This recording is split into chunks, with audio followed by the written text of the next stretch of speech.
My name is Arthur Zeidman. I served in the U.S. Army and Army Reserve, 1978 until 2006.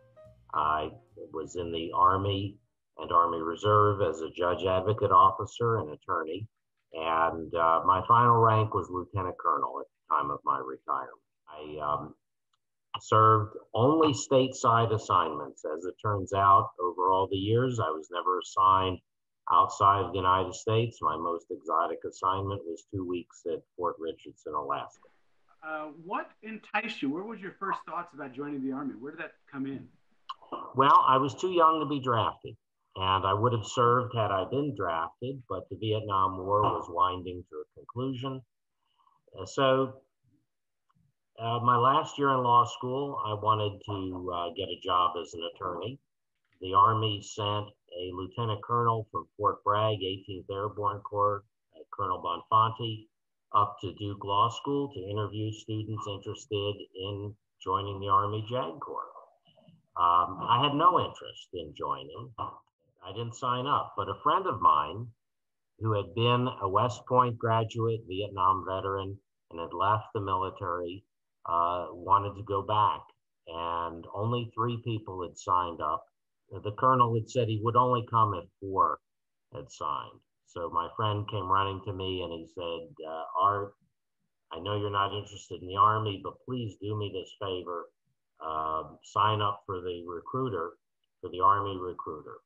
So I did. I ran home, I put on a suit, I went to the recruiter, and I was the last one.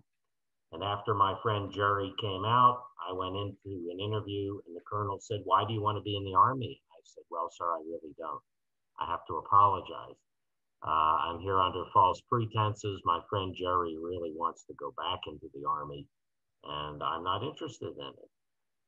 And so the colonel said, "Why are you not interested?" I said, "Well, I really want to try cases. I want to go to court. I want to be a criminal prosecutor, maybe do some other things." And he said, "What do you know about the Army and law?" And I said, "Well, really nothing." So he brought me and Jerry to Fort Bragg, and we watched a court martial. And I also met a gentleman who also affected me, and that was the staff judge advocate. That was Colonel Hugh Overholt. He sat in his office with his camouflage fatigues, his boots on his desk, smoking a cigar, which you could do in those days, and convinced me to join the Army. So that's how I joined. So it was a sort of an accidental thing, and I spent 28 years doing it. So in his argument to get you to join, what was the linchpin piece that got you? Despite what I'd seen in movies and television and read in books, that the military really has a solid judicial system. The court-martial system is very protective of soldiers' rights. There are full trials. And I went and I watched one, and I was impressed. I was also impressed with the caliber of people in the military. So having seen what they did and the tremendous efforts they put in to make sure that there was a fair military justice system, I decided I wanted to be part of it.